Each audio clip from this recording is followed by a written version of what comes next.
Welcome to the Tom Greene Show again. And this time, we're not going to talk sports. We're not going to talk politics. We're going to talk Wizard of Blood. Let's welcome the co-founder of Wizard of Blood, Mr. Nick Pinter. Yes. Welcome back to the show, Nick. Fourth time. This is the fourth or fifth time I've been here. You never know. But anyway, Wizard of Blood, let's see how this group is going so far up to date. Well, it's going pretty well, I guess. Me and Jaden, the other co-founder, are pretty sure we're going to be famous. Justin, our other guitarist, is pretty good. Now, we might have a singer, but unfortunately, like most of the other people he knows, Jaden tends to argue with Nate. What about Logan? Is he in there? Logan, I'm not too sure actually, because like Jaden was like super pissed with him one time, and I don't know anymore. You see, unfortunately, I am the manager, but unfortunately, I've got a lot of stuff to do with these videos and sports, and sometimes I don't get to hear from these guys. But anyway, plans for Blizzard of Blood. First concert, holiday show-off. Mm-hmm. Yes, and you know what your roles are, right, as manager? To give you anything you want, except I have to think of course, they have the right to say no, and make sure the roadies don't take all our stuff. Mm-hmm. Yeah. And make sure you don't piss us off, because we could fire you at any moment we want.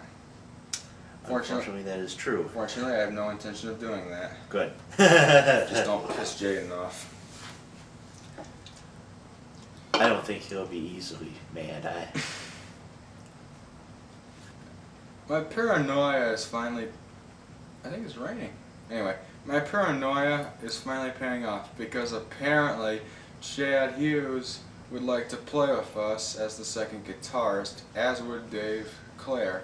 I can't tell if they're joking, but I don't trust them. I was just about to say, if Chad and Dave, if you're watching, you've been accepted into the Blizzard of Blood. You're welcome in, but I don't trust you. Just kidding. I'm just paranoid that way. Anyway, future plans. First off, we get our names known, and then once we scrounge together enough cash...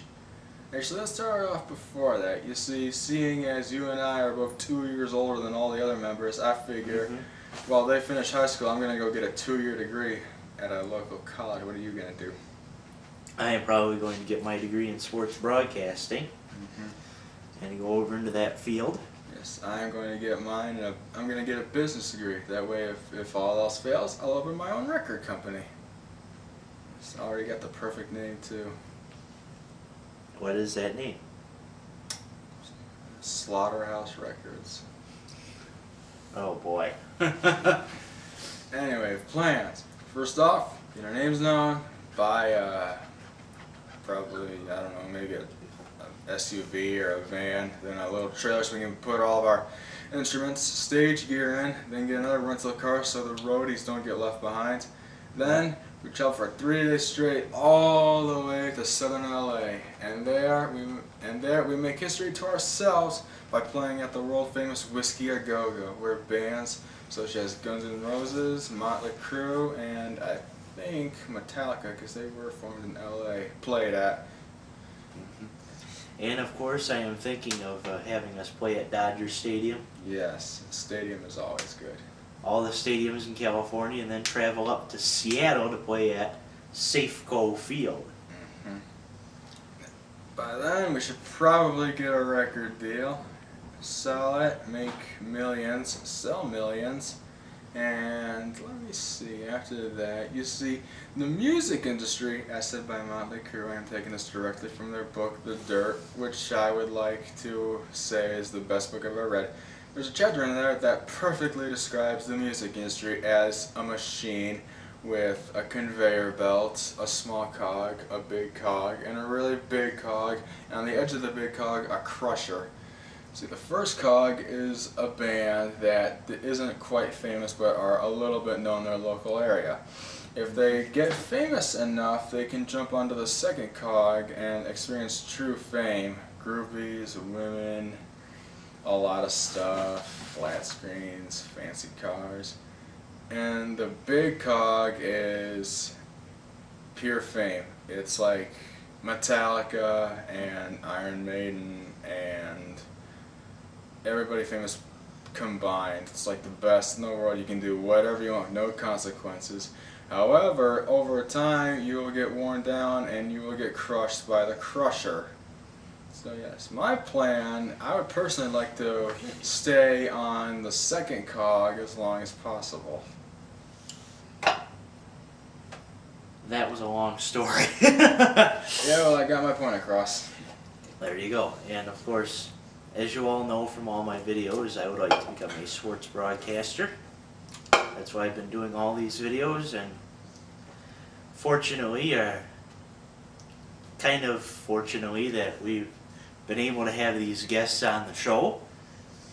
And of course, fans, please tell everybody you know to watch our videos and Please get us more popular. And please let everybody know to like and become a fan of Blizzard of Blood. Yes, so that we can make our trip to LA.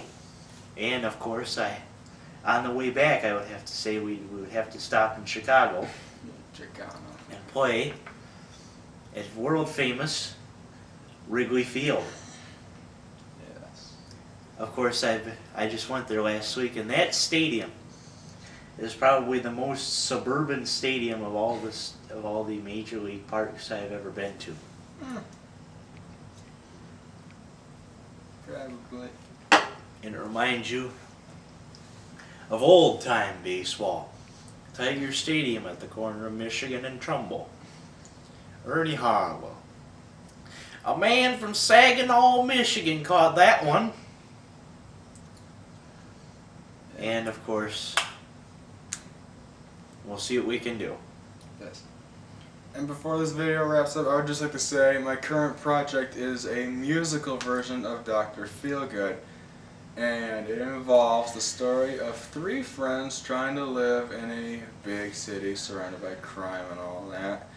And it's going to use all the songs on the album in order to tell the story. I'm pretty sure I can make that work. And if it does work, it will be on my channel in the matter of probably a couple years or so. Actually, I'm already up to the song Kickstart My Heart, so probably a few months. Okay. So whenever you're ready, just put it on video, and then we'll come over to the studio here and make the show. Yes, make a video of you trying out for Dr. Feelgood, the musical. I'm serious, by the way, I really am writing that. Okay. And of course, Dr. Feelgood can kickstart your heart. Oh yes, and I looked it up. It is legal to use the songs just so long as I blatantly say I did not write them, that Motley Crue made all the material. I can blatantly say that. Okay. Oh, my leg. See you later, fellas. My leg! My leg!